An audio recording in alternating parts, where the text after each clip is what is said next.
வணக்கம் வந்தனம் மக்களே, இது தமிழச்சி குரல், உங்களில் ஒரு குரல். இந்த காணொலியில் நீங்கள் பார்க்க போகிற சிறுகதை என் வசம் நான் இல்லை. கான்ட்ராக்ட் போட்டு கல்யாணம் பண்ணிக்கிறாங்க ஹீரோ ஹீரோயினியும். ஆனால் ரெண்டு பேத்துக்குள்ளே போக போக லவ் வருமா, இல்லை ரெண்டு பேரும் எதனால் கான்ட்ராக்ட் போட்டு கல்யாணம் பண்ணிக்கிறாங்க அப்படின்னு சொல்லி வாங்க காணொலிக்குள்ளே போகலாம்.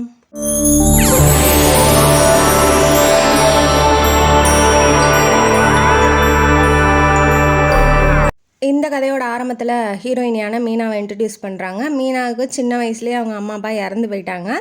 அவங்க அத்தை தான் எடுத்து வளர்த்துறாங்க. அத்தைக்கு ஒரு பையன் இருக்கான், கோபி அவன் பேர்.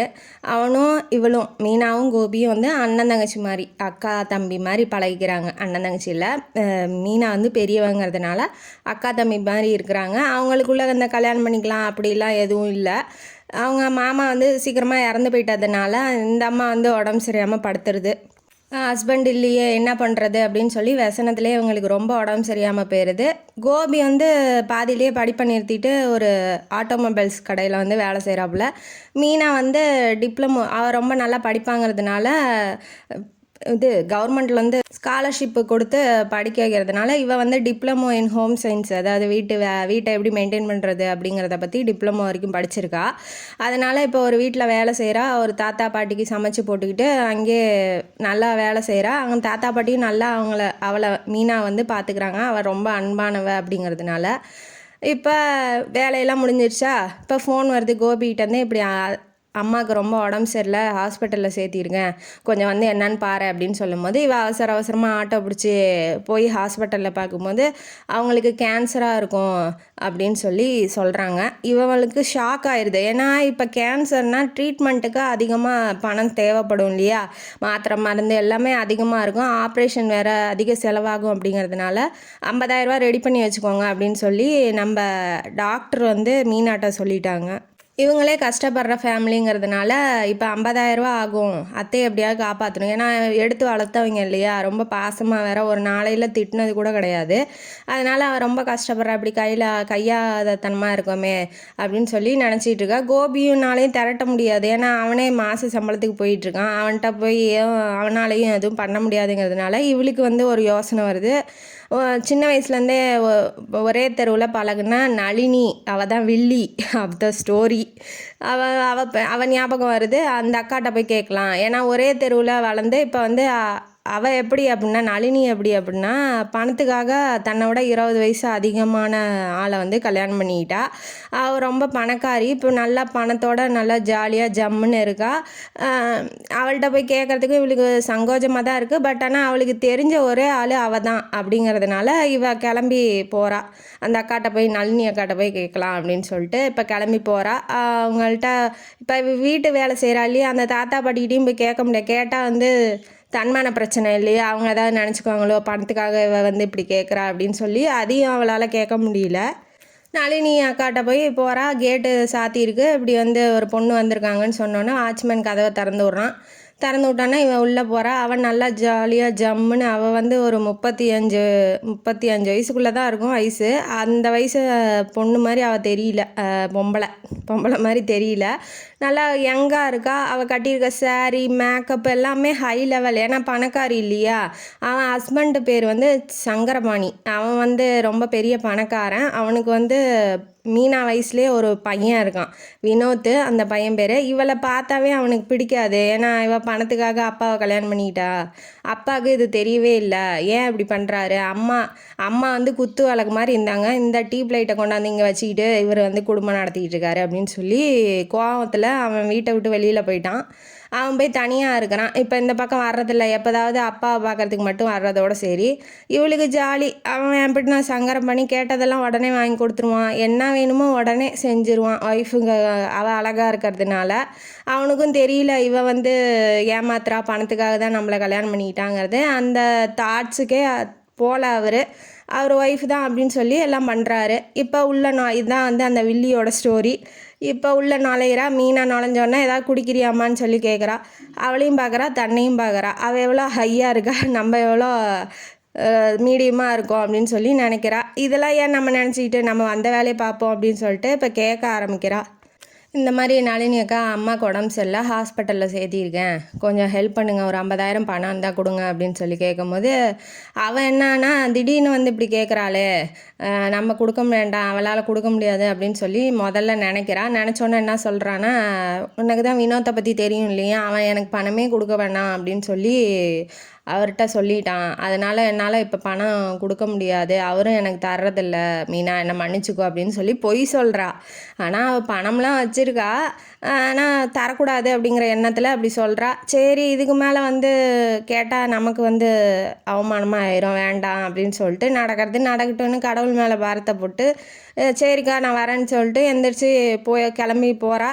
இப்போ இவளுக்கு ஒரு ஃபோன் வருது, நளினிக்கு ஃபோன் வந்தோடனே ஓ அப்படியா அப்படின்னு சொல்லிட்டு வச்சுட்டு உடனே மீனாவை வந்து கூப்பிட்டு விட சொல்கிறா. மீனா உடனே வந்தோடனே உனக்கு 50,000 என்ன 1,00,000 கூட நான் தரேன், நீ வச்சுக்கோ, நீ வச்சு உங்கள் அத்தையை வந்து எப்படியாவது காப்பாற்ற முயற்சி பண்ணு அப்படின்னு சொல்லி நாளைக்கே நான் ஹாஸ்பிட்டலில் வந்து கொடுத்துட்றேன் அப்படின்னு இவ சொல்கிறா. சொன்னோன்னே இவளுக்கு சந்தோஷம். ஆனால் அவள் எந்த ஃபோன் வந்துச்சு, எதனால் வந்து பணம் தரேன் அப்படின்னு சொல்லி அவளுக்கு தெரியல. மீனாவுக்கு பணம் கிடச்சா போகுதுன்னு, அவளுக்கு அத்தையை காப்பாற்றணும் இல்லையா, அதனால அவள் வந்து கிடச்சா போதும் அப்படின்னு சொல்லிட்டு ரொம்ப நன்றிக்கா அப்படின்னு சொல்லி இவ கிளம்பி போயிடுறா. இவ என்ன நினைக்கிறான்னா, ஒரு பலியாடு சிக்கிடுச்சு, எப்படியாவது இவளை வந்து பலியாக்கிடணும் அப்படின்னு சொல்லி இவன் மனசுக்குள்ளே ஒரு திட்டம் போடுறா. சகுனி வேலை பார்க்குறா.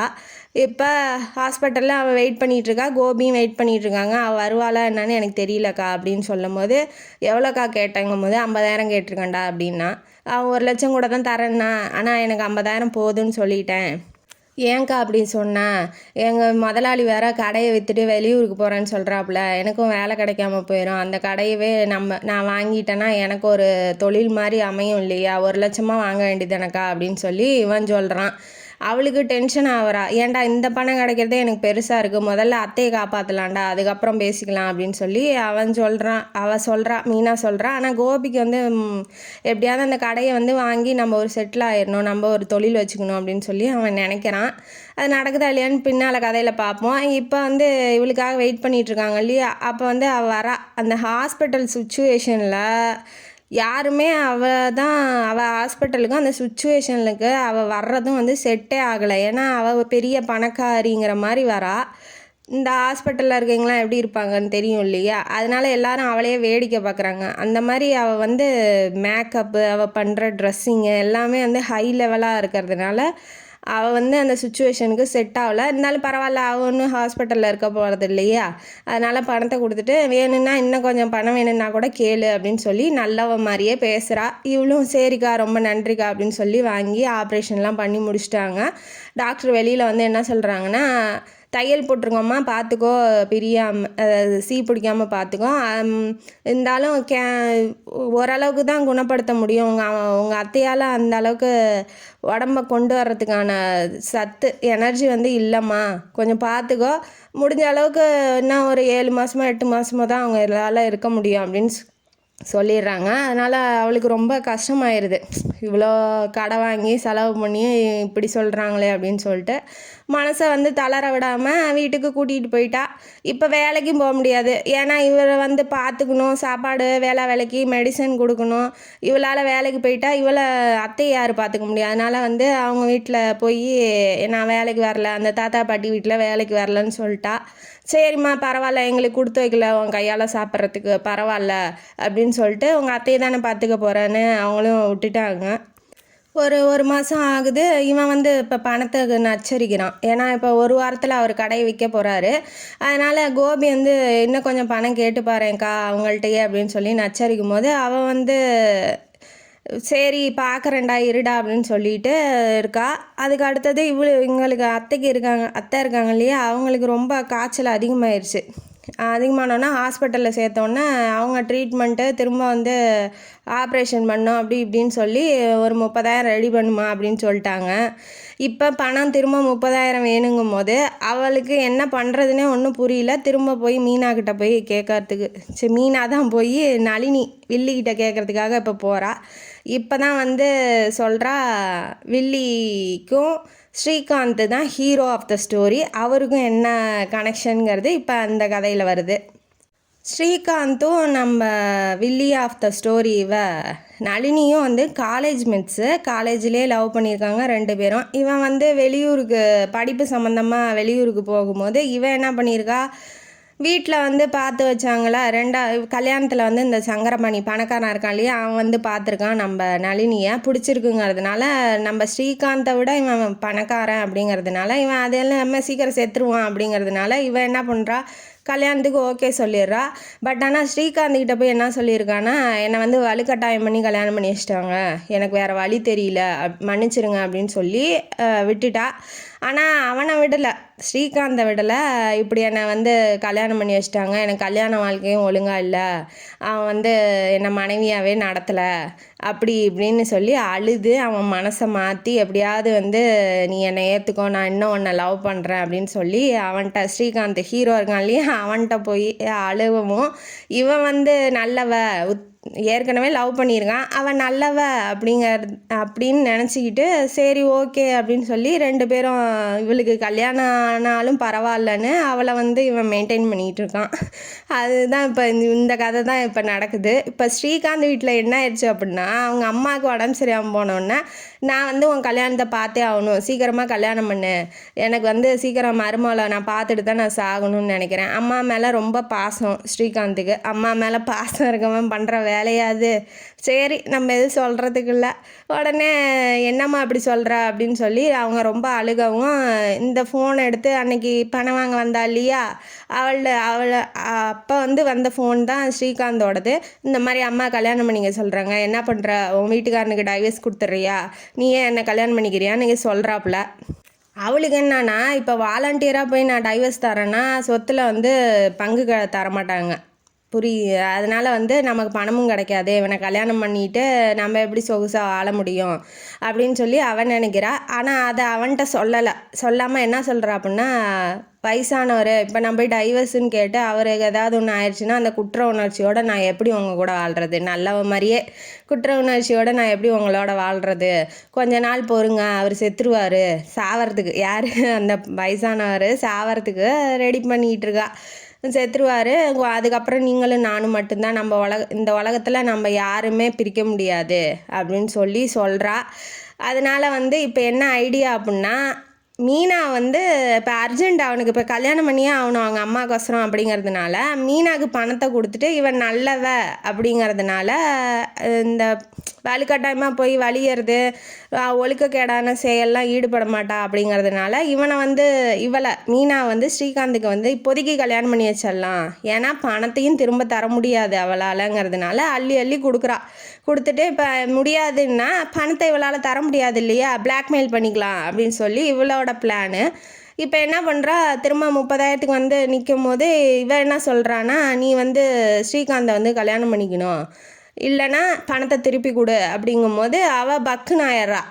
இப்போ ஏதாவது வேலை செய்ய, இல்லை வருஷக்கணக்கில் கான்ட்ராக்ட் போட்டு நீ இந்த வீட்டில் கொத்தடிமையாக இரு அப்படி ஏதாவது சொன்னால் பரவாயில்ல, போய் கல்யாணம் வாழ்க்கையே அடமானம் வைக்க சொல்கிறாளே, யார் என்னன்னே தெரியாது, அவனை போய் கல்யாணம் பண்ணிக்க சொல்கிறாளே அப்படின்னு சொல்லி இவளுக்கு வந்து தூக்கி வாரி போடுது. அது இல்லாமல் அவன் என்ன சொல்கிறான்னா, நீ பயந்துக்கிற மாதிரி அவன் எதுவுமே செய்ய மாட்டான், உன்னைய பயப்படாத அப்படிங்கும்போது அவன் என்ன நினைக்கிறான்னா, அவனுக்கு ஏதோ பெரிய வியாதியாக இருக்குமோ, அவ தலையில் போய் நம்மளை கட்ட சொல்கிறாளே, அல்ல அவன் வந்து ஆம்பளையோ இல்லையோ இப்படி வாழ்க்கைக்கு எடுக்கிறாளோ அப்படின்னு சொல்லி ஓப்பனாகவே கேட்டோன்னே வாயை மூடு, அதெல்லாம் ஒன்றும் இல்லை, நீ ரொம்ப ஓவராக பேசுகிற, அவருக்கு வந்து அவங்க அம்மா வந்து இப்போ கல்யாணம் பண்ணிக்க சொல்கிறாங்கங்கிறதுனால அவருக்கு உடனே இப்போ கல்யாணம் பண்ணணுங்கிறதுனால தான் உனக்கு என் மூலமா பொண்ணு பார்க்க சொன்னார், அதனால தான் உன்னை வந்து சஜஸ்ட் பண்ணேன், நீ வந்து 2 வருஷத்துக்கு அவரோட டெம்ப்ரரி ஒய்ஃபாக இருக்கணும் அப்படின்னு சொல்லி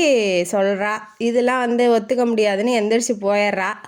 அவளுக்கு வந்து டக்குன்னு ஷாக் ஆகிட்டாங்கிறதுனால நீ யோசிச்சுட்டு வா அப்படின்னு சொல்லிட்டு அவளும் சொல்கிறா, இவளும் எந்திரிச்சு வந்துடுறா. இவன் வந்து கோபி வீட்டுக்கு வந்தோடனே என்னங்கிறான், பணத்தை வாங்கிட்டியா, கடையை வாங்கிடலாமா, எல்லாத்துக்கும் ஒரு பிரச்சனைனா இவனுக்கு ஒரு பிரச்சனை, என்னடா பண்ணுறது, அவங்க அத்தையை நினச்சி பார்க்குறா. அவளுக்கு என்னன்னா, ஒரு கல்யாணம் பண்ணும் நம்ம மீனாவுக்கு, கோபியை ஒரு நல்லா செட்டிலாக அது ஒரு தொழிலாக்கி விட்டுறணும் அப்படிங்கிறது தான் அவரோட, அதாவது அவங்க அத்தையோட கடைசி ஆசைங்கிறதுனால சரி போ, இப்போ இத்தனை நாள் வளர்த்திட்டாங்க, அந்த வளர்த்தின இது புண்ணியத்துக்காவது நம்ம வந்து நம்ம வாழ்க்கையை விட்டு கொடுத்துட்டு கோபிக்கும் அத்தைக்கும் ஆப்ரேஷன் பண்ணி விட்டுறலாம் அப்படின்னு சொல்லி இவன் நினைக்கிறா. மீனாவோட இயலாமையை அவளோட மோகத்துக்காக பயன்படுத்திக்கிறா நளினி. இப்போ மறுநாள் வரா, சரி கொடுக்குறீங்க, ஒரு 1.5 லட்சமாக கொடுத்துருங்க, கடையும் வாங்கிட்டு. இப்போ கல்யாணம் ஆகி போட்டானா அந்த அத்தையை பார்த்துக்கிறதுக்கு ஆள் வேணும் இல்லையா, அதனால் அவளுக்கும் மாதம் சம்பளம் தரணும். போகிறான், ஒரே முட்டை வாங்கிட்டு வாழ்க்கையை தொலைச்சிட்டு போயிடலாம் அப்படின்னு சொல்லிட்டு இவ போய் கையை கட்டி நிற்கும் போது, சரி கையெழுத்து போடு, கான்ட்ராக்ட் மேரேஜ் தான், கையெழுத்த போடு, 2 வருஷத்துக்கு டெம்ப்ரரி ஒய்ஃபாரு அப்படின்னு சொல்லிட்டு சொல்கிறா. இப்போ இந்த பக்கம் ஸ்ரீகாந்த் ஒத்துக்கணுமே. ஸ்ரீகாந்த் கிட்ட போனோடனே என்ன டியர் ஸ்ரீகாந்த் வந்து டியர் என்ன டியர், இது கூட நீங்கள் ஒத்துக்க மாட்டிங்களா, உடனே என்னால் கல்யாணம் பண்ணிக்க முடியாது, சொன்னால் புரிஞ்சுக்கோங்கன்னு வலிஞ்சு பேசும்போது அவன் ஆம்பளை என்ன பண்ணுவான், நீ இல்லை இருந்தாலும் எனக்கு இன்னொரு பொண்ணை கல்யாணம் பண்ணி வைக்கிறதுல உனக்கு எப்படி மனசு வருது அப்படின்னு சொல்லி அவள் சொல்கிறா. இது ஒன்றும் கல்யாணம் இல்லையே, சும்மா டெம்ப்ரரியாக தானே இருக்க போகிறா, அதனால வந்து ரொம்ப மனசை போட்டு குழப்பிக்காதீங்க, எனக்கும் சூழ்நிலை சரியில்லை, உங்களுக்கும் சூழ்நிலை சரியில்லை, அதனால் வந்து கல்யாணம் பண்ணிக்கோங்க அப்படின்னு சொல்லி ஏதோ ஓரளவுக்கு மழுப்பி கிளப்பி கிஞ்சி அந்த கல்யாணத்தை பண்ண வச்சிடலாம் அப்படின்னு சொல்லி நினைக்கிறா. அவர் நினச்ச மாதிரியே அவனும் ஒத்துக்கிறான், ஸ்ரீகாந்தும் ஒத்துக்கிறான். சரி ஓகே கல்யாணம் பண்ணிக்கிறேன் அப்படின்னு சொல்லிட்டு 2 பேர்த்துக்கு வந்து சிம்பிளாக தான் கல்யாணம் நடக்குது ஒரு இடத்துல. அன்னைக்கு தான் வந்து ஸ்ரீகாந்த் மீனாவே பார்க்குறா. பார்த்துட்டு சரி பையன் நல்லா தான் இருக்கான், பரவாயில்ல, வாழ்க்கை அந்தளவுக்கு மோசமாக இல்லை. அவன் என்ன நினச்சான்னா ஏதோ வியாதிக்காரன், ஏதாவது சாவர டேஜில் கிடக்கிறவன் வருவான்னு நினச்சா. இப்போ கொஞ்சம் ஆள் வாட்ஸ்அட்மாக இருக்கிறதுனால சரி பரவாயில்ல ஓகே அப்படின்னு சொல்லி மீனா நினைக்கிறா. கல்யாணம் சிம்பிளாக முடிஞ்சிருது. நான் கோபிக்கு வந்து இவன் கான்ட்ராக்ட் மூலமாக கல்யாணம் பண்ணுறா அப்படிங்கிறது தெரியல.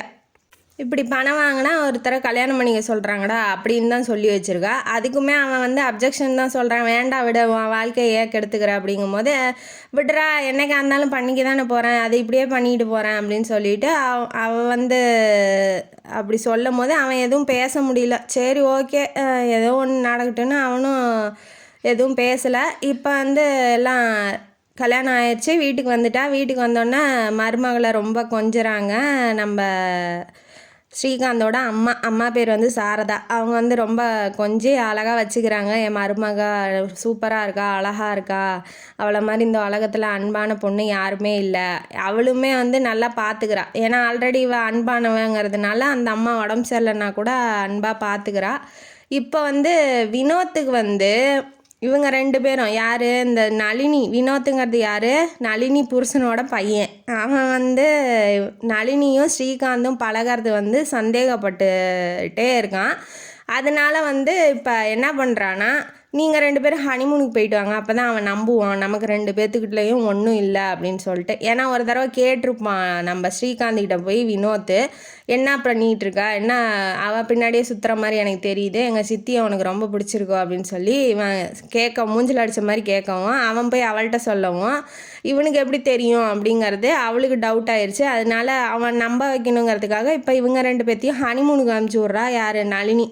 ஒரு உலகம் வந்து ஹஸ்பண்ட் ஒய்ஃப்னு நம்பணும் இல்லையா, அதனால் நீங்கள் போயிட்டு வாங்க ஸ்ரீகாந்த், பரவாயில்ல இருக்கட்டும், நீங்கள் இந்த ஒரு தடவை மட்டும் போயிட்டு வாங்க அப்படின்னு சொல்லி ரொம்ப கெஞ்சரா.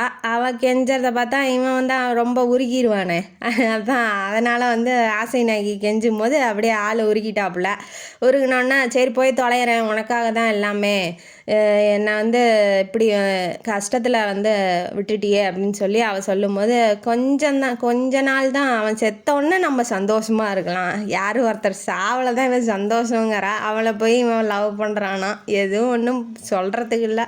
உடனே சரின்னு கூட்டிகிட்டு போகிறான், இங்கே கோவாவுக்கு கூட்டிகிட்டு போனோடனே ஒரே ரூமில் இருக்காங்க, பெரிய 5 ஸ்டார் ஹோட்டலு.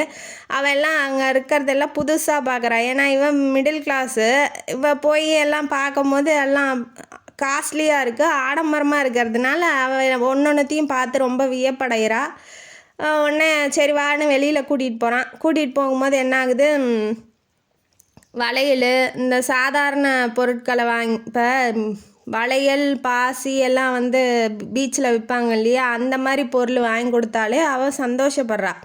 இதே நளினியை நினச்சி பார்க்குறான், அதெல்லாம் கிட்டேயே போக மாட்டா, அவள் எல்லாம் விரும்புகிறதெல்லாம் கோல்டு டைமண்டு அந்த மாதிரி தான். இப்போ இவங்க 2 பேர்த்துக்கும் இவ்வளோ வித்தியாசம் இருக்குது அப்படிங்கிறத கம்பேர் பண்ணி பார்க்குறான். இவளுக்கு என்ன சாதாரண பொருள்லேயே இவ ரொம்ப சந்தோஷமாக இருக்காளே, எப்படி இவளால் இருக்க முடியுது, ரொம்ப சிம்பிளாக இருக்கா அப்படின்னு சொல்லி இவன் நினைக்கிறான் ஸ்ரீகாந்த். ரூமுக்கு வந்தோடனே யோசிக்கிறான், யார் நளினியை பற்றி யோசிக்கிறான். ஃபோன் வருது. ஃபோன் வந்தோடனே என்ன பண்ணிகிட்டு இருக்கீங்க டியர் அப்படின்னு சொல்லி கேட்குறா. கேட்டோன்னே அவன் என்ன சொல்கிறான், நான் உன்னை பற்றி தான் நினச்சிக்கிட்டு இருக்கேன், ஏன் இப்படி என்னை கஷ்டப்படுத்துகிற, நீ இருக்க வேண்டிய இடத்துல இன்னொருத்தியை வந்து அனுப்பிச்சி விட்ருக்க, இதெல்லாம் உனக்கு நல்லா இருக்கா அப்படின்னு சொல்லிட்டு என்னமோ இவன் வேண்டாத வேலை பண்ணிவிட்டு இவனை கல்யாணம் பண்ணிக்கிட்ட மாதிரி இவன் பேசுகிறான். அப்புறம் என்ன பண்ணுறா, என்னை மறந்துடாதீங்க, யார் நளினி, என்னை மறந்துடாதீங்க, என்னை தவிர எந்த பொண்ணும் உன் மனசுக்குள்ளேயும் இருக்கக்கூடாது, நீ யாரையும் வந்து என்னை மீறி தொடவும் கூடாது, புரிஞ்சிச்சா அப்படின்னு சொல்லி என்னமோ கட்டின ஒய்ஃபு மாதிரி இவன் வந்து ஆர்டர் போடுறா. இந்த கூமுட்டை வந்து என்னாங்குது, சரிங்குது, இதுவும் சொல்கிறதுக்கு இல்லை. அப்புறம் சரின்ட்டு இவன் அந்த நினப்புலையே போய் பெட்டு மேலே மல்லாக்கா படுக்கிறான். இவளுக்கு என்னன்னா இப்போ புது இடம், புது ஆள், இவனும் ஒன்றும் பேச மாட்டேங்கிறான், என்ன பண்ணுறதுன்னு ஒன்றும் புரியல அவளுக்கு. அதனால் போய் இவன் பெட்டு மேலே இருக்கானா, அதனால் போய் சோபாவில் போய் உக்காந்துட்டு அப்படியே அத்தை எப்படி இருப்பாங்க, அத்தையை பார்த்துக்கிறதுக்கு தீபாங்கிற ஒரு பொண்ணை விட்டுட்டு வந்திருப்பா, மாதம் சம்பளம் தர மாதிரி. எப்படி இருப்பா, ஹாஸ்பிட்டலுக்கு கூட்டிகிட்டு போனாலாம், அவன் என்ன பண்ணுறான் அப்படின்னு சொல்லி நினச்சிக்கிட்டே தன்னோட வாழ்க்கை எப்படி ஆயிடுச்சுன்னு அழுதுகிட்டே அப்படியே தூங்கிடுறா சோபா மேலே. இவன் வந்து கொஞ்ச நேரம் முழிச்சதுக்கப்புறம் தான், ஐயோ நம்மளை நம்பி ஒரு ஜீவன் வந்துச்சு, அந்த ஜீவன் வந்து நம்மளை நம்பி தான் கல்யாணமும் பண்ணியிருக்கு, நம்மளை நம்பி தான் ஹனிமூனும் வந்திருக்கு, எங்கே போச்சோ தெரியலையே அப்படின்னு சொல்லி ரூமே தொலாவுனதுக்கப்புறம் தான் ஒரு சோபாவில் போய் பூனைக்குட்டி மாதிரி தூங்கிட்டு இருக்கா. பார்த்தா பாவமாக தான் இருக்குது அவனுக்கு. என்ன பண்ணுறது, ஒன்றும் பண்ண முடியல. அவனுக்கு மனசு வந்து கண்ட்ரோலில் இல்லைங்கிறதுனால அவகிட்ட போய் அன்பாக பேசுறதுக்கு கூட அவனால் முடியல. ஏன்னா அவளை ஏமாத்துறமோ அப்படின்னு சொல்லி அவனுக்கு தோணுதுங்கிறதுனால என்ன அதோட நிறுத்திக்கிறான். உடனே வந்து எப்படியாவது நாளைக்கெலாம் வந்து நளினியை பார்க்க போயிடணும், இவனுக்கு இவளை பற்றி கவலையே இல்லை, நளினியை பார்க்க போயிடணும், நான் இந்த ட்ரிப்பு போதும் இதோட அப்படின்னு சொல்லிட்டு நினைக்கிறான். உடனே வந்து சரி ஏன் இவங்க படுத்துக்கிட்டு இருக்கான், நம்ம படுத்ததுனாலையோன்னு நினச்சி அவளை அப்படியே தூக்கிட்டு போய் செம்ம பெட்டில் போட்டு படுக்க வைக்கிறான். ஆனால் அவள் அப்படி தூங்குறதோ அவள் இன்னசென்ட்டாக இருக்கிறதெல்லாம் அவன் பார்த்தோன்னே சரி கொஞ்சம் அட்மையர் ஆகிறான். கொஞ்சமாக பார்த்தோன்னே சரி இவன் நல்லவளாட்டங்குது அப்படின்னு சொல்லி நினைக்கிறான். மறுநாள் வந்து இவனே சொல்லலான்னு இருந்தால் அதுக்குள்ளே வந்து ஃபோன் வந்துடுது தீபாக்கிட்ட வந்து, இப்படி அத்தை இறந்து போயிட்டாங்க அப்படின்ன வாட்டி இவன் ரொம்ப அழுக ஆரம்பிச்சிட்றா. சரி ஒரு வழியாக நம்ம போகலான்னு நினச்சோம், அங்கேயே இலை விழுந்துருச்சு அப்படின்னு சொல்லி இவன் கூட்டிகிட்டு வந்துடுறான். கூட்டிகிட்டு வந்தோடனே அவன் வீட்டில் விட்டுட்டு இவன் பாட்டுக்கு போயிட்டான். யார் நம்ம ஸ்ரீகாந்த் வந்து மீனாவை அவள் வீட்டில் விட்டுட்டு இவன் பாட்டுக்கு போயிட்டான். இவ போய் என்னன்னு கேட்க முடியாது, ஏன்னா வந்து இவனே கான்ட்ராக்ட் போட்டு கல்யாணம் பண்ணியிருக்கான், இதை கூட அதை கூட நீ இப்படி நடந்துக்கணும் அப்படி நடந்துக்கணும்லாம் அவள் போய் சொல்லவும் முடியாது. அதனால் இவ எதுவுமே பேசலை, விட்டா போதும். அவள் அத்தை சேர்த்து போயிட்டான், அவளே அந்த அதிர்ச்சியில் இருக்கா. வீட்டுக்கு வந்தோன்னா அவங்க அம்மா திட்டுறாங்க, அறிவு இருக்காடா, அந்த பொண்ணுக்கு யாருமே இல்லை, நீ தாண்டா அவளோட புருஷன் மருமகன், நீ தாண்டா எடுத்துக்கட்டி எல்லாம் பண்ணணும், போய் செத்து போயிட்டாங்கன்னா அதுக்கான காரியத்துக்கான இதெல்லாம் பாருடா போடான்னு சொல்லி திட்டினதுக்கப்புறம் அவங்க அம்மாவை கூட்டிகிட்டு வரான். வந்து பணம் கொடுக்குறான் கோபிக்கிட்ட, இந்த பாரு செலவுக்கு வச்சுக்கோ அப்படின்னு சொல்லி கொடுக்குறான். எல்லாம் வேலையெல்லாம் முடிஞ்சதுக்கப்புறம் அவன் ரொம்ப அழுதுகிட்டு ஒரு சோகமாக இருக்கிறதுனால, அவன் ஒரு மனுஷன் தானே, எவனாக இருந்தாலும் இப்போ ஒய்ஃபுன்னு ஒரு உள்ளுக்குள்ளே இருக்கும் இல்லையா, கல்யாணம் பண்ணியிருக்கோம், தொட்டு தாலி கட்டியிருக்கோம் அப்படிங்கிறதுனால உள்ளுக்குள்ளே அவனுக்கும் இருக்குது ஒய்ஃபு அப்படின்னு சொல்லிட்டு. ஆனால் அதை வந்து அதை விட டாமினேட் பண்ணுது எதுனா நளினி மேலே இருக்க மோகம்தான், நளினி மேலே இருக்க ஆசை வந்து டாமினேட் பண்ணிடுது. அதனால் பார்க்கும்போது அவள் ரொம்ப அழுகிறாளா, அழுதவுடனே எப்படியாவது போய் சமாதானப்படுத்தலாம் அப்படின்னு சொல்லிட்டு, அழுகாத மீனா அழுகாத அப்படின்னு சொல்லி ஹக் பண்ணிக்கிறான். ஹக் பண்ணோன்னா இவன் என்ன பண்ணுறா, சரி நமக்குன்னு ஆறுதல் சொல்ல ஒரு ஜீவன் இருக்குது, முதல்ல வந்து ஹஸ்பண்ட் வந்து ஹக் பண்ணும்போது அவளுக்கும் ஃபீல் ஆகுது, சரி நமக்கும் ஹஸ்பண்டுன்னு இருக்கான், இவன் நல்லவன் தான் நாட்டங்குது அப்படின்னு சொல்லி அவளும் நினைக்கிறா. நீ பயப்படாத அழுகாத, கொஞ்ச நாள் இருக்கிறதுனா இங்கே இரு, இல்லைன்னா இங்கேருந்து அத்தை நினைப்போறேன்னா நம்ம வா வீட்டுக்கு போயிடலாம் நம்ம வீட்டுக்கு அப்படின்னு சொல்லி இவனே அறியாமல் சொல்கிறான். இப்போ ஒய்ஃபுங்கிற ஒரு உரிமையோட அவன் சொல்லும் போது இவன் என்ன இப்படிலாம் பேசுகிறான், பரவாயில்லையே நம்மளை வந்து ஓரளவுக்கு பிடிச்சிருக்க மாட்டேங்குது அப்படின்னு சொல்லி அவளும் நினைக்கிறா. நினச்சிக்கிட்டு அவன் என்ன நினைக்கிறான்னா, நம்மளை மீறி எப்படி இந்த வார்த்தை வந்துச்சு அப்படின்னு சொல்லி அவன் நினைக்கிறா. கொஞ்சம் கொஞ்சமாக மனசுக்குள்ளே வரா மீனாங்கிறது இதில் வந்து தெரியுது. சரின்னு வீட்டுக்கு கூட்டிகிட்டு போய் விட்டுறான். இவளும் வந்து கோபி அவள் தீபா இருக்கா இல்லையா, அந்த வீட்டில் வேலை செஞ்சுட்டு இருந்தா இல்லையா, பார்த்துக்கோ கோபியன்னு சொல்லிட்டு இவ கிளம்பி வந்துடுறா வீட்டுக்கு. அடுத்தது ட்ரிப்பு திருச்சிக்கு போகிற மாதிரி ட்ரிப்பு வருது. ஏன்னா இப்போ வந்து சித்தி அவங்க ஸ்ரீகாந்தோட சித்தி சாரதாம்மாவோட தங்கச்சி, அவங்க வந்து கௌரி அவங்க பேர், அவங்க வந்து வீட்டுக்கு வந்திருக்காங்க. வந்தோடனே கோவப்படுறாங்க, ஏன் கல்யாணத்துக்கு கூப்பிடல, அக்காவுக்கு வந்து முடியலன்னா என்ன கூப்பிட வேண்டியதானே அப்படின்னு சொல்லி கத்துறாங்க. புவனா அவங்க பொண்ணு புவனாவும் வந்திருக்கா. எல்லாம் குடும்பமாக வந்திருக்கும் போது இவன் நல்லா கவனிக்கிறா. யார் நம்ம மீனா வந்து கவனிக்கிறா. நல்லா எல்லாத்துக்கிட்டையும் நல்லா பேசுகிறா, பழகுறா. அவன் மருமக சூப்பராக இருக்கா அப்படின்னு சொல்லி அவங்கெல்லாம் பாராட்டுறாங்க. இவன் வந்து ரொம்ப அட்மையர் ஆகிறான். ஏன்னா இப்போ இந்த இடத்துல வந்து இந்த நளினி இருந்தானா கண்டுக்கவே மாட்டான் சத்தியமாக. ஏன்னா அவள் பணக்காரிங்கிற அந்த பணம் இருக்கிற திமிர்லையே பண்ணுவா. யாரையும் மதிக்க மாட்டா. யாருமே அவள்கிட்ட போய் பேசணுங்கிற எண்ணமும் வராது. ஏன்னா நம்ம பார்த்தாவே ஓரளவுக்கு ரொம்ப சீனை போட்டால் நம்ம போய் பேச மாட்டோம். அந்த மாதிரி அவள் இருப்பா அப்படின்னு சொல்லி நினைக்கிறான். வீட்டுக்கு வந்தோடனே என்னடா கல்யாணம் பண்ணிட்டா ஒரு வார்த்தை கூட கேட்கலையா, பாரு மருமக எப்படி சூப்பராக இருக்கா பாரு, எவ்வளோ அன்பாக இருக்கா அப்படின்னு சொல்லி பாராட்டுறாங்க. அவனுமே நினைக்கிறான், எப்படி எல்லாத்துக்கிட்டையும் அன்பாக இருக்கா, எல்லாத்துக்கிட்டையும் பாராட்டு வாங்குறா, உண்மையிலேயே நம்ம ஒய்ஃபு நல்லா தான் நாட்டங்குது, ஒய்ஃபுங்கிறது நினைக்கிறான். இப்போ தான் நல்லவ தான் நாட்டங்குது அப்படின்னு சொல்லி அவளையே பார்க்குறான். இவங்க பாராட்டும் போது அவளையே பார்க்குறான். உடனே புவனா வந்து கிண்டல் பண்ணுறான், என்ன அவங்க ஒய்ஃபு பாராட்டினா அவங்க ஒய்ஃபையே பார்த்ததே இல்லையா, இப்போ என்ன ரொம்ப பார்க்குறீங்க அப்படின்ன வாட்டி தான் அவன் வந்து நம்ம பார்க்குறோம் அப்படிங்கிறதே ரியலைஸ் பண்ணுறான். வீட்டுக்கு வாங்க அப்படின்னு சொல்லி கூட்டிகிட்டு போகிறா. வீட்டுக்கு வாங்கன்னு சொல்லி கூட்டிகிட்டு போகும்போது இவங்க எல்லாம் உடம்பு சரியில்லை இல்லையா அம்மாவுக்கு, ஸ்ரீகாந்தோட அம்மாவுக்கு. டாக்டர்கிட்ட கேட்டுட்டு எல்லாமே போகிறாங்க. அவங்க சித்தி வீட்டுக்கு இப்போ போகிறாங்க. விருந்து மாதிரி வைக்கிறாங்க. இப்போ கல்யாணம் ஆயிடுச்சு இல்லையா, அதனால் விருந்து மாதிரி வைக்கிறாங்க. போகும்போது அவங்க வீட்டில் எல்லாருமே, அவங்களுக்கு இன்னொரு பையன் இருக்கான். அவங்க ஹஸ்பண்ட் பேர் சேதுராமன். அவரும் வந்து ஸ்ரீநாத், பையன் பேர் ஸ்ரீநாத். எல்லாருமே நல்லா பேசுகிறாங்க. மீனா வந்து வேற ஒரு வீட்டுக்கு வந்தோம் அப்படிங்கிறது நினைப்பே இல்லை. எல்லாருமே சொந்தக்காரங்க மாதிரி பேசுகிறாங்க, இன்வால்வ் பண்ணி பேசுகிறாங்கங்கும் போது அவனுக்கு ரொம்ப சந்தோஷமாக இருக்குது. ஒருத்தருக்கு ஒருத்தர் கிண்டல் பண்ணிக்கிறாங்க, என்னடா இப்பயே அடங்கி போறியா ஒய்ஃபுக்கு அப்படி இப்படின்னு ஒய்ஃபை பற்றி எல்லாம் சொல்லவும், நீ ஊட்டி விடு, இந்த சாப்பாடு போட்டு ஊட்டி விடு, அவளுக்கு ஊட்டி விடு, நீ ஊட்டி விடு அப்படின்னு சொல்லி அந்த ஹஸ்பண்ட் ஒய்ஃப் இருப்பாங்க இல்லையா, அந்த மாதிரி நிகழ்ச்சி எல்லாம் நடக்கவும் இவனுக்கு வந்து பிடிச்சி போயிடுது. மீனாவை அவளோட சிம்பிளாக இருக்கிறது, அவள் வந்து எல்லாத்துக்கிட்டையும் நல்ல பேர் எடுக்கிறது, ரொம்ப அன்பாக இருக்கிறது. ஏன்னா அவன் அம்மா வந்து இவ பார்த்துக்கணுன்னு அவசியம் இல்லை. கான்ட்ராக்ட் தானே போட்டு வந்திருக்கேன், உங்கள் அம்மாவை நான் பார்க்கணுன்னு எனக்கு ஒன்றும் அவசியம் இல்லைன்னு சொல்லலாம். ஆனால் அவள் ஒரு நாளும் அப்படி சொன்னதே இல்லை. ரொம்ப தன்னோட அம்மா மாதிரியே அவள் பார்த்துக்கிறாங்கிறதுனால, அவன் அம்மானா உயிருங்கிறதுனால அவனுக்கு கொஞ்சம் கொஞ்சமாக அவளை பிடிக்க ஆரம்பிச்சிருக்கு. இப்போ புவனா வந்து ஒரு நாள் என்ன பண்ணியிருப்பா, கூட்டிகிட்டு போயிருப்பா பியூட்டி பார்லருக்கு நம்ம மீனாவை. இந்த கோபுரங்கள் செய்வதில் சுகாசினி வந்து ஒரு பட்டிக்காட்டிலேருந்து ஜடை போட்டு வந்திருப்பா. அவள் பியூட்டி பார்லர் போய் அழகாக மாற்றி கொண்டு வருவாங்களே, அந்த மாதிரி புவனா போய் பியூட்டி பார்லருக்கு மீனாவை கூட்டிகிட்டு போய் அழகாக கூட்டிகிட்டு வந்து விட்டோன்னா, யார் இது நம்ம ஒய்ஃபா அப்படின்னு சொல்லி ஆணும் வாயை பொழக்கிறான். இப்போ நளினியோட காஸ்ட்லி அந்த எல்லா ஐட்டம்ஸும் இவ யூஸ் பண்ணும்போது அவளை விட இவ அழகாக தெரியுறா. சிம்பிளாகவே பார்த்துட்டு இவன் வந்து அவன் நினப்பே அவனுக்கு இல்லை, அந்த நளினி நினப்பே அவளுக்கு இல்லை.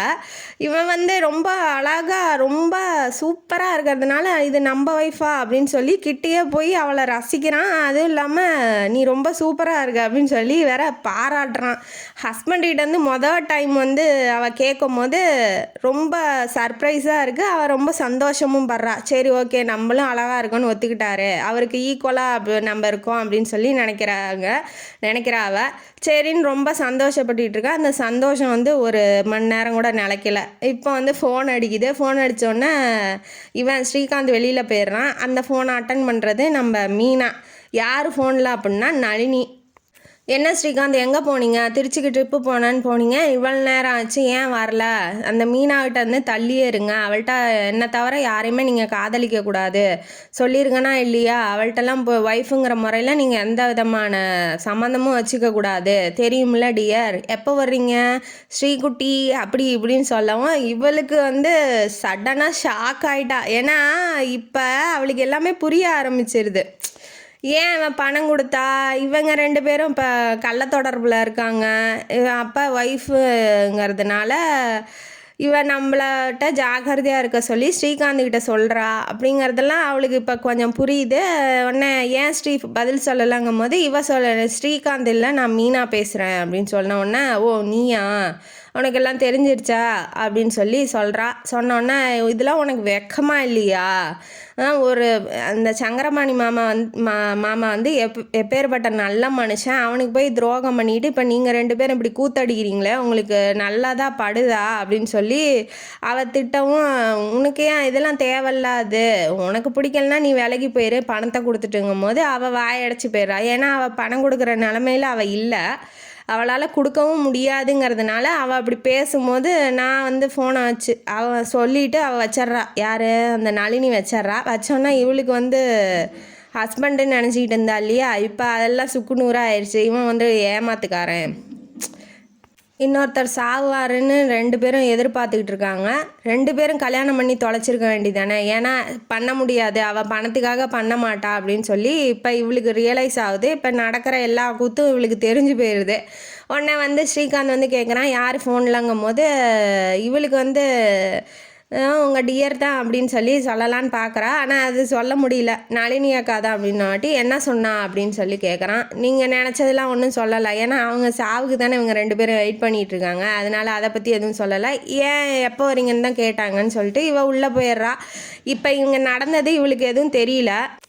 இவனுக்கு தெரியலங்கும் போது அவன் வந்து மீனாவையே நினச்சிட்டு இருக்கான், மீனா ஒய்ஃபாகவே நினைக்க ஆரம்பிக்கிறாங்கிறது அவளுக்கு தெரியல. யார், மீனாவுக்கு தெரியல, நளினிக்கும் தெரியல.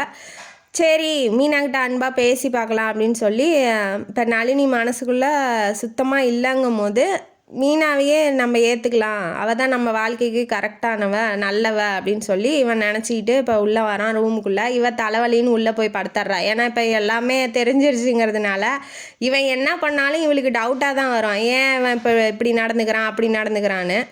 அங்கே வீட்டில் இருக்கவங்களா என்ன சொல்கிறாங்க, பாரு மீனா தலைவலின்னு போய் படுத்துருக்கா, போய் தைலம் தேய்ச்சி விடுன்னு சொல்லியிருக்கான். அவன் ரொம்ப சந்தோஷமாக தான் தைலத்தை வாங்கிட்டு வரான். ஆனால் இவளுக்கு தான் காண்டில் படுத்திகிட்டு இருக்கான்னு அவனுக்கு தெரியாது இல்லையா, தைலம் தேய்க்கவா அப்படின்னு சொல்லி கேட்குறான். மாத்திரை எடுத்துகிட்டு வந்து தண்ணி எடுத்துகிட்டு வந்து கொடுக்குறான், அந்த முழுங்கு அப்படின்னு சொல்லி தைலம் லைட்டாக தேய்ச்சி விட்றான். அவள் என்ன சொல்லணும் என்ன ரியாக்ட் பண்ணுன்னு அவளுக்கு ஒன்றும் புரியல. ஏன்னா இவங்க ஏமாத்துறாங்க அப்படிங்கிறது அவளுக்கு தெரியுது, எதனால் கல்யாணம் பண்ணிக்கிட்டாங்கிறதுன்னு தெரியுது. அதனால் மாத்திரை வாங்கி வெடுக்குன்னு போட்டுக்கிட்டு படுத்துக்கிறா. இப்போ என்ன பண்ணுறான், இவன் உள்ள கதவை சாத்திட்டு வந்து அவன் மேலே ஒய்ஃபுங்கிறதுனால ஹக் பண்ணுறதுக்கு வரான். இவ சடின்னு எந்திரிச்சு போயிடுறா. இப்போ முன்னாடி இந்த ஃபோனுக்கு முன்னாடி அவன் ஹக் பண்ணியிருந்தானா பண்ணியிருப்பா. இப்போ இவளுக்கு என்ன உண்மையும் தெரிஞ்சதுனால அவன் வந்து எந்திரிச்சு போயிடுறான். எந்திரிச்சு போனோன்னா, உங்களுக்கெல்லாம் வெக்கமா இல்லையா, நீங்களாம் என்ன மனுஷங்க, மனிதநேயங்கிறது உங்களுக்குலாம் சுத்தமாக கிடையாதா, ஒருத்தன் சாவுக்காக 2 பேரும் வெயிட் பண்ணிவிட்டு கும்மி அடிச்சுட்டு கூத்தடிச்சிட்டு இருக்கீங்க, அதுக்கு என்னையும் பலிகடா ஆக்குறீங்க, இதெல்லாம் உங்களுக்கு சந்தோஷம் நல்லதாக தெரியுதா, நீங்களாம் என்ன மனுஷனா அப்படின்னு சொல்லி திட்டுறா. எதனால் திட்டுறா, நளினி எல்லாம் சொல்லிட்டா அப்படின்ன வாட்டி, ஓ தெரிஞ்சிருச்சா, நானே சொல்லலான்னு இருந்தேன் அப்படின்னு சொல்கிறா. சொன்னோன்னே இவளுக்கு ரொம்ப சத்தம் போடுறா, நீலாம் என்ன மனுஷனா, இப்படி வந்து ஒருத்தரை வந்து சாவடிச்சிட்டு நீங்கள் 2 பேரும் நல்லா வாழணும், பணம் தான் உங்களுக்கு முக்கியமா, பணம் தவிர உங்களுக்கு மனுஷ உயிரெலாம் உங்களுக்கு மனித உயிராகவே தெரியலையா, இப்படி ஒழுக்கக்கேடாக நடந்துக்கிறீங்களே, உங்கள் அம்மா எவ்வளோ நல்லங்க, இதெல்லாம் தெரிஞ்சால் என்ன நடக்கும் அப்படின்னு சொல்லி, நான் இனிமேட்டு இருக்க மாட்டேன், உங்கள் திட்டத்தில் என்னை வந்து ஈடுபடுத்தாதீங்க, நான் கிளம்பிக்கிறேன் அப்படின்னு சொல்கிறா. சொன்னோன்னே இவன் ஷாக் ஆகுறான். ஏன்னா இவன் தான் இப்போ மனசுக்குள்ளே இருக்கா. இப்போ இவன் போகிறங்கவும் அவனால் அதை தாங்கிக்க முடியல. இப்போ நம்ம ஏதாவது சொன்னாலும் அவள் ஏற்றுக்கிற நிலமையில் அவள் இல்லை. இப்போ இவன் லவ் பண்ணுறான் அப்படின்னு சொன்னாலும் இதுவும் நடிப்பு தான், இதுவும் வந்து என்னை வச்சு பிளான் பண்ணுறதுக்கு நீங்கள் 2 பேரும் போட்ட பிளான் தான் அப்படின்னு சொல்லி நினப்பான்னு. அவன் என்ன சொல்கிறான், சரி உனக்கு பிடிக்கலன்னா நீ கிளம்பு, பாதி பணத்தை வச்சுட்டு நீ கிளம்பு, பணம் இல்லைங்கிற ஒரே காரணத்தை தான் வச்சு தான் அவளை அடிக்க முடியுங்கிறதுனால அதையே சொல்கிறான். சொன்னோன்னா எங்கள் அம்மாவுக்கு வந்து இது தெரியக்கூடாது, தெரியாத மாதிரி நீ நடந்துக்கோ, ஏன்னா எங்கள் அம்மா இருக்கிற வரைக்கும் நீ நடிச்சு தான் ஆகணும், அவங்களுக்கு பிடிச்ச மருமக நீ தாங்கும் போது எங்கள் அம்மா வயசுக்காவது நீ வந்து மரியாதை கொடுப்பான்னு நினைக்கிறேன். அதாவது இவங்க பண்ணுறதெல்லாம் ஒழுக்கக்கேடானதெல்லாம் பண்ணிக்கிறாங்க, ஆனால் அவளை வந்து ஒழுக்கமாக நடக்கணும்னு நினைக்கிறான். இது எந்த விதத்தில் நியாயம்னு ஒன்றும் புரியல. சரி ஓகே உங்கள் அம்மாக்காக வேணா இருக்கேன், ஏன்னா அவளும் ரொம்ப அன்பாக இருந்துட்டா இல்லையா, அம்மாக்காக இருக்கேன், இதுக்கு மேலே வந்து என்கிட்ட எதுவும் எதிர்பார்க்காதீங்க, உங்கள் அம்மா வந்து உயிரோடு இருக்கட்டும், கடைசி வரைக்கும் இருக்கட்டும், ஆனால் அவங்களுக்கு முடியல, இறந்து போயிட்டாங்க ஒரு வேளை அப்படின்னா நான் அந்த நிமிஷமே வீட்டை விட்டு வெளியில் போயிடுவேன், என்கிட்ட அதுக்கு மேலே எதிர்பார்க்காதீங்க அப்படிங்கிறா. அவன் என்ன நினைக்கிறான்னா, சரி ஒரு நல்ல சந்தோஷமான சுச்சுவேஷன் வரும் எப்படியும் வாழ்க்கையில், அந்த நிமிஷத்தில் நம்ம சொல்லிக்கலாம் நம்ம மனசில் இருக்கிறத அப்படின்னு சொல்லி அவன் நினைக்கிறான். நினச்சோன்னா வீட்டுக்கு போயிடுறாங்க. இப்போ வீட்டுக்கு போனோன்னா இவ வேலையை பார்க்குறான், அவன் வேலையை பார்க்குறான். இப்போ ஸ்ரீகாந்த் எப்போ வருவான், அவனை ரொம்ப பார்க்கணுன்னு அவள் ரொம்ப ஆவலாக துடிச்சிக்கிட்டு இருக்கா நம்ம நளினி ஆஃபீஸில். ஆனால் அவன் வந்து அவாய்ட் பண்ணுறான் அவளை, வேண்டாம் பார்க்க வேண்டாம் பேச வேண்டாம் என்ன இருக்குது அப்படின்னு சொல்லி. அவள் வரும்போதெல்லாம் இவன் எழுந்திரிச்சு வெளியில் போயிடுறான், இல்லை வெறும் வேலையாக எங்கேயாவது வெளியில் போயிடுறான். அவளை வந்து சுத்தமாக அவாய்ட் பண்ணிகிட்ருக்கான். இந்த பக்கம் வந்து மீனா ஜாமான் வாங்கிறதுக்காக சூப்பர் மார்க்கெட்டுக்கு போகும்போது அந்த பையன் இருக்கான் இல்லையா, நளினியோட புருஷனோட பையன், ஒய்ஃபோட பையன் வினோத், அவன் வந்து பார்க்குறான். பார்த்தோன்னே என்ன சொல்கிறான், என்ன எப்படி இருக்கு அப்படின்னு சொல்லி கேட்கும்போது, எனக்கு என்ன நல்லா தான் இருக்கேன். இவன் என்ன நினச்சிட்டு இருப்பானா, அவன் பணக்காரன் திமிரு பிடிச்சவன் நினச்சிட்டு இருப்பான். ஆனால் அவன் அன்பாக தான் வந்து பேசுகிறான். என்ன பண்ணுற மீனா, உனக்கு வாழ்க்கை எப்படி இருக்குது அப்படின்னு சொல்லி. ஏன்னா இவனுக்கு தெரியும் இதுங்க ரெண்டு கூத்தடிச்சிக்கிட்டு இருந்தது, அதனால அவன் பாவம் பலிகடை ஆகிட்டான்னு அவன் போய் பேசுகிறதுக்கு போகிறான். பரவாயில்லையா மீனா, ஒய்ஃப் மாதிரி இருக்கான் நடத்துகிறானா அவன் என்னான்னு சொல்லு அப்படிங்கும்போது, இல்லை எங்கள் வீட்டுக்காரர் நல்லா தான் நடத்துகிறாரு, நான் நல்லா சந்தோஷமாக தான் இருக்கேன் அப்படின்னு சொல்கிறா. சொன்னோடனே வா அவன் காஃபி குடிச்சிட்டு பேசலான்னு ஒரு ஹோட்டலில் போய் காஃபி கொடுக்குறான். அவளும் குடிச்சிட்டு பேசிகிட்டு இருக்காங்க ரெண்டு பேரும். நீ உனக்கு ஏதாவது வாழ்க்கையில் கஷ்டமாக இருந்தால் சொல்லு, நான் ஹெல்ப் பண்ணுறேன் அப்படின்னு சொல்லி சொல்கிறான்.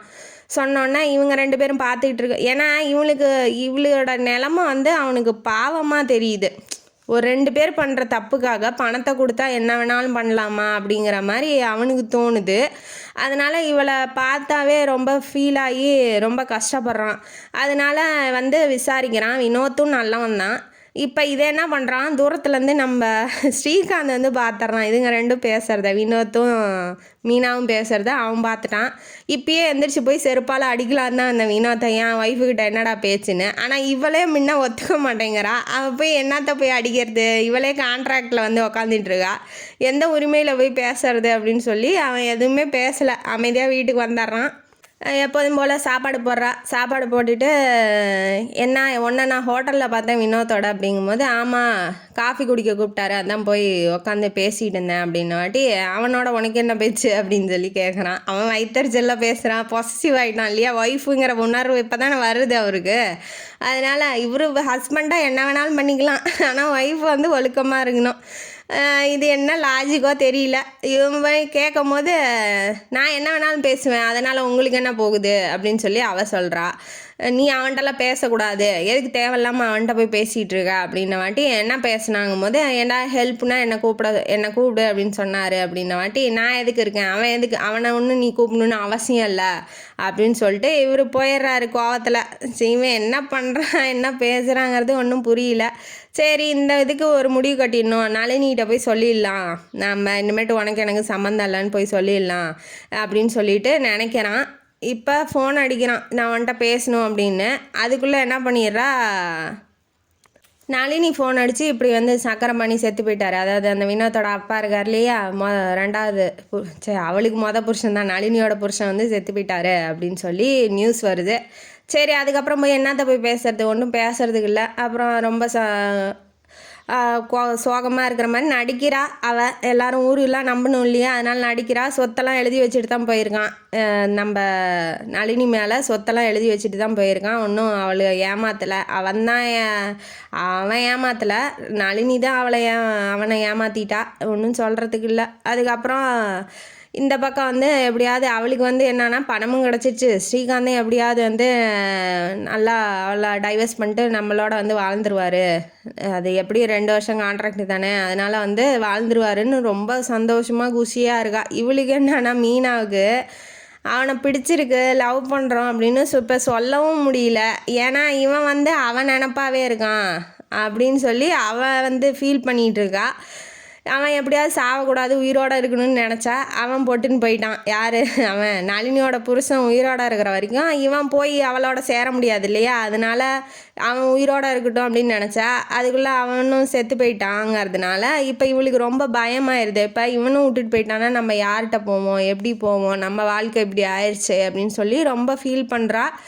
அதனால அவங்க சித்தி இருக்காங்க இல்லையா, இவ ஃபீல் பண்ணிகிட்டு இருக்கிறத பார்த்துட்றாங்க. யார், அந்த மாமியாரோட தங்கச்சி வந்தாங்க இல்லையா, ஊருக்கெலாம் கூட்டிகிட்டு போனாங்களே, அவங்க பார்த்துட்றாங்க. உடனே நம்ம யார்ட்டையாவது நமக்கு நடந்தது சொல்லணும் இல்லையா, கஷ்டமாக இருந்தால் சொல்லுவாங்க. அதனால் அவள்கிட்ட சொல்லும் போது, அதாவது சித்திக்கிட்ட சொல்கிறா, இப்படிலாம் நடக்குது, இப்படி பண்ணிட்டாங்க அவங்க பையன், அதாவது ஸ்ரீகாந்த் வந்து இப்படி பண்ணிட்டாப்புல அப்படின்னு சொல்கிறா. சொன்னோடனே நீ பயந்துக்காத, ஒன்றும் கவலைப்படாத, அவனே விட்டாலும் சரி நாங்கள் உன்னை பார்த்துக்குறோம், நீ எந்த விதமான கவலையும் படாத அப்படின்னு சொல்லி ஆறுதல் படுத்துகிறாங்க. சரி, இந்த வீட்டில் வந்து இந்த அம்மா இருக்கிற வரைக்கும் எப்படியும் வந்து ஸ்ரீகாந்த் வந்து அவளை நளினிக்கிட்ட போக முடியாது. அதனால் இந்த ஒரு ஆறுதலோடு அவள் இருந்துக்கிட்டு இருக்கா. அதுவும் ரொம்ப நாள் நிலைக்கல, அவருங்களுக்கும் உடம்பு சரியாமல் போயிடுது. ஹாஸ்பிட்டலில் சேர்த்திட்டா. ஹாஸ்பிட்டலில் இப்போ சைன் வாங்கணும், இப்போ ஆப்ரேஷன் பண்ணுங்கிறாங்க. ஸ்ரீகாந்தோட சைன் வேணுங்கிறதுனால இவ வந்து ஃபோன் அடிக்கிறா, ஃபோன் எடுக்கலை. இந்த பக்கம் என்ன நடக்குதுன்னா, ஸ்ரீகாந்த் வந்து நளினிகிட்ட சொல்கிறதுக்காக போயிருப்பார். இந்த மாதிரி உனக்கு எனக்கும் செட் ஆகாது, நீ பார்த்துக்கோ வேலையை, நான் என் வேலையை பார்த்துக்கிறேன், இனிமேட்டு இந்த மாதிரி தொடர்பும் வேணாம், இந்த ஒழுக்கக்கேடான செயலும் நான் செய்யலை அப்படின்ன வாட்டி நளினி என்ன சொல்கிறேன்னா, என்ன திடீர்னு புத்தரா ஆகிட்டீங்க, எப்படி வந்து நல்லவராக மாறிட்டீங்க, எல்லாம் மீனா கொடுத்த பூஸ்டா அப்படின்னு சொல்லி கேட்கும்போது, அவளை பற்றி பேசுகிற அருகதை வந்து உனக்கும் கிடையாது எனக்கும் கிடையாது, அதனால் என் ஒய்ஃபை பற்றி இனிமேட்டு எதுவும் பேசாதன்னு சொல்லி அடித்து பேசிடுறாப்புல நம்ம ஹீரோ. பேசினோன்னா எவளுக்கு மூஞ்சில் நெத்தி அடி அடித்து மூஞ்சில் அடித்த மாதிரி ஆயிடுச்சு. ஏன்னா இவன் ஒரு பிளானோட இருந்தாலாம் சந்தோஷமாக இவனோட ஜாலியாக கூத்தடிக்கலான்னு, அவன் வந்து இப்போ முடியாதுங்கிறதுனால இவன் வந்து என்ன சொல்கிறான்னா, நீ எப்படியும் அவளும் விட்டுட்டு போயிடுவா, எப்படி நீ என்கிட்ட தான் வந்தாகணும், இவ இல்லைன்னா இப்போ என்னை பிடிச்சிருந்துச்சு, இப்போ மீனாவை பிடிச்சிருக்கு, நாளைக்கு வேற ஒருத்தையும் பிடிக்குமா உனக்கு, எப்படியா இருந்தாலும் நீ என்கிட்ட தான் வந்தாகணுங்கும் போது அதெல்லாம் நடக்காத காரியம் அப்படின்னு சொல்லிட்டு இவன் போயிடுறான். இப்போ மீனாவோட ஃபோனு எடுக்கலைங்கிறதுனால நளினி வீட்டில் இருப்பான்னு நளினிக்கு ஃபோன் அடிக்கிறா. அவள் ஏற்கனவே காண்டில் அவன் விட்டுட்டு போயிட்டான்னு இருக்கானா, அதனால் அவன் என்ன சொல்லிடுறா, நீ வந்து இங்கே தான் இருக்கிறாரு, உன்கிட்ட பேச அவருக்கு விருப்பம் இல்லை, நீ ஃபோனை வச்சுருங்கும் போது, இல்லை அவங்க அம்மாவுக்கு உடம்பு சரியில்லை, நான் என்கிட்ட ஒன்றும் பேச வேண்டாம், அவரை கூப்பிடு உடனேங்கும் போது, அவர் எந்திரிச்சு இப்போ வர முடியாதுமா அப்படின்னு சொல்கிறான். அதாவது அவங்க 2 பேரும் ஒன்று முன்னா இருக்காங்களாம், அதனால் இப்போ எந்திரிச்சு வர முடியாது, ஃபோனை வைக்க சொல்கிறாருங்கன்னு அவள் காண்டாயிட்றா. இது கூட அவனுக்கெலாம் துப்பு இல்லை, அதுக்குள்ளே போய் அவன் மடியில் உளுந்து கிடக்குறானே, இவெல்லாம் என்ன மனுஷனாக இருப்பான் அப்படின்னு சொல்லி அழுதுகிட்டு போய் ஒரு வாரமாக உக்காடுறா. உட்காந்தோடனே கொஞ்சம் நேரம் கழித்து ஸ்ரீகாந்த் வரான். என்னாச்சு அம்மாவுக்கு என்னாச்சு அப்படின்னு சொல்லி கேட்கும் போது, இப்போ தான் உனக்கு நினப்பு வந்துச்சா, கையெழுத்து போடணுமா, போய் போடு அப்படின்னு சொன்ன வாட்டி கையெழுத்து போட்டு ஆப்ரேஷன்லாம் முடிஞ்சிருது. ஆனாலும் அவங்க இறந்து போயிடுறாங்க. ஆப்ரேஷன் சக்ஸஸ்ஸு, ஆனால் பேஷண்ட்டு டெட் ஆகிடுறாங்க. அதனால் அவன் ரொம்ப வருத்தப்பட்டு அழுகிறான். இவளுக்கு போய் ஹக் பண்ணி ஆறுதல் சொல்லணுன்னா ஆசையாக தான் இருக்குது ஹஸ்பண்டுங்கிறதுனால.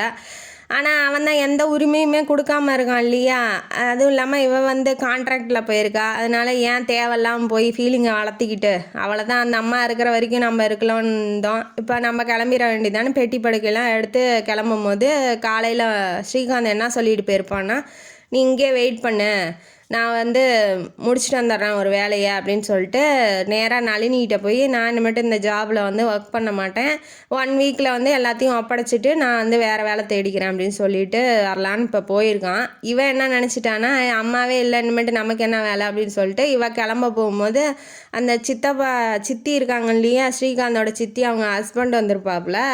என்னாச்சு, எங்கே கிளம்புற, நீ வா எங்கள் வீட்டுக்கு வா, நம்ம போயிடலாம் அப்படின்னு சொல்லி கூட்டிகிட்டு போகிறாங்க. அவளுக்கும் வேறு ஆறுதல் சொல்ல யாரும் இல்லை இல்லையா, அதனால் அவளும் சரி சொந்தக்காரங்க அப்படின்னு சொல்லிட்டு போகிறா. போகும்போது இவனை மறக்க முடியல, இவளால் ஹஸ்பண்டை வந்து மறக்க முடியல, ரொம்ப லவ் பண்ணுறாங்கிறதுனால அவன் எப்படியாவது திருந்தி வந்தால் போதும் அப்படின்னு தான் நினைக்கிறா. சரி, அவன் திருந்திட்டான், ஆனால் இவன் நம்ப தயாராக இல்லை. அவள் சொல்லிட்டா இல்லையா, ஃபோன் பண்ணி பார்த்தா அதுக்கு வர, அதனால் இவளுக்கு ரொம்ப கஷ்டமாக ஆயிடுச்சு. அங்கே போய் ஒரு 4 நாளைக்கு இருக்கா. இவன் வந்து வீட்டில் மீனா இல்லைங்கவும் வீடு வீடாக தொலாவுறான். கோபிக்கு ஃபோன் பண்ணுறான். எங்கெங்கேயோ ஊராக தொலாவுறான். ஆனால் எங்கேயும் கிடைக்கல. ரொம்ப அப்செட் ஆகிட்டான். நம்மளால் இப்படி ஆயிடுச்சு, நீ எங்கே இருந்தாலும் வந்துரு, நான் உண்மையிலேயே உன்னை விரும்புகிறேன், உனக்காக எல்லாத்தையுமே விட்டுட்டு வர நான் தயாராக இருக்கேன், அவெல்லாம் எனக்கு வேண்டவே வேணாம், என் தப்பை நான் உணர்ந்துட்டேன், மீனா நீ எங்கே இருந்தாலும் வந்துரு அப்படின்னு சொல்லி நினைக்கிறான். ஃபோன் அடிக்கிறாங்க சித்தி ஒரு 4 நாள் கழித்து. என்னடா தனியாக இருக்க, எங்கேயும் போய் சுற்றிக்கிட்டு தெரியாத, உன் தப்பெல்லாம் உணர்ந்து நம்ம குடும்ப மானத்தை கெடுத்துடாத, நல்லபடியாக திருந்தி வாழ்கிற வழியை பார்த்து இருந்துக்கோன்னு ஃபோனை வச்சிடுறாங்க. இவனுக்கு என்னன்னா, நம்ம தப்பு என்ன தப்பு பண்ணோம் இவங்களுக்கு எப்படி தெரியும், அதுவும் இல்லாமல் நான் தனியாக இருக்கிறது யாருக்கும் தெரியாது, நான் மீனா இல்லைன்னு யார்ட்டையும் சொல்லலையே, அப்போ மீனா அங்கே தான் இருக்கா அப்படின்னு சொல்லி இவனுக்கு ஸ்ட்ரைக் ஆகிடுது. சரின்னு உடனே போய் கூட்டிகிட்டு வந்துடலாம் ஒய்ஃபுன்னு சொல்லி இப்போ கிளம்பி போகிறாப்புல. போனோடனே அவளும் இப்போ ஹஸ்பண்ட் எப்போ வருவாருன்னு தானே வெயிட் பண்ணிகிட்ருக்கா. அதனால இவன் போனோடனே அவளும் பார்க்குறா, இவனும் பார்க்குறாங்க. 2 பேரும் பார்த்துக்கிட்டே இருக்கிறத மற்றவங்க எல்லோரும் பார்க்குறாங்க. எல்லாம் போயிடுறாங்க. சரி ஹஸ்பண்ட் ஒய்ஃபு பார்த்துக்குறாங்க, அவங்க பேசிக்கிட்டோம் அப்படின்னு சொல்லிட்டு. ஏதாவது பிரச்சனைனா நம்ம போய் பேசிக்கலாம், இவன் முடியாது கிடையாதுன்னானா போடான்னு நம்ம மீனாவை நம்மளோடையே வச்சுக்கலாம் அப்படின்னு சொல்லி இவங்க பிளானில் இருக்காங்க. ஆனால் அவன் அன்போட பாசத்தோடு பார்க்கும்போது சரி ஹஸ்பண்டு தான் ஒழுங்காக திருந்தி வந்துட்டான் நடங்குதுன்னு இவங்க எல்லாம் கிளம்பி வெளியில் போயிடுறாங்க. இவங்க 2 பேரும் இப்போ தனியாக இருக்காங்க. கையை நீட்டி கூப்பிட்றான், வா மீனா அப்படின்னு சொல்லி. எப்படான்னு வெயிட் பண்ணிகிட்ருக்கா இல்லையா, அதனால ஓடி போய் ஹக் பண்ணிக்கிறாங்க 2 பேரும். ஹஸ்பண்ட் ஒய்ஃபாக ஹக் பண்ணிவிட்டு, மீனா என்னை மன்னிச்சிரு, இனிமேட்டு நான் யார் பின்னாடியும் போக மாட்டேன், நீ தான் எனக்கு உலகம், நீ தான் எனக்கு எல்லாமே அப்படின்னு சொல்லி தன்னோட அன்பை வெளிப்படுத்தி லவ்வையும் ப்ரப்போஸ் பண்ணுறாரு. அவளுக்கு சந்தோஷம். சரி ஓகே, நம்ம என் ஹஸ்பண்டை எனக்கு பிடிச்சிருக்கு, அவன் எந்த தப்பும் பண்ணல இல்லையா, பணம் ஒன்று தான் வாங்கினான், அந்த வகையில் சரி ஓகே, அந்த இதுக்கும் அவள் பரிகாரமாக அவங்க அம்மாவுக்கு ஃபுல்லாக சேவை பண்ணிட்டா இல்லையா, அதனால் அவளுக்கு எந்த மன உளைச்சலோ மன குத்தலோ இல்லை. சரி ஹஸ்பண்டும் திரும்பி வந்திருக்காரு, நல்லபடியாக வந்திருக்காரு அப்படின்னு சொல்லி நம்பி அவனும் ஹக் பண்ணி கிஸ் பண்ணிக்கிறாங்க. இதோட இந்த கதை முடியுது. இந்த கதையிலேருந்து நமக்கு என்ன தெரியுது, ஒருத்தருக்கு குழி வெட்ட நம்ம பெருசாக வெட்டினா நமக்கு பின்னாடி ஆண்டவன் இன்னும் பெருசாக வெட்டுவான் அப்படிங்கிறது இந்த கதையோட கருத்து. இந்த கதையும் காணொலி உங்களுக்கு பிடிச்சிருந்தா லைக் பண்ணுங்கள், ஷேர் பண்ணுங்கள், சப்ஸ்கிரைப் பண்ணுங்கள், கமெண்ட் பாக்ஸில் கமெண்ட் பண்ணுங்கள். நன்றி மக்களே.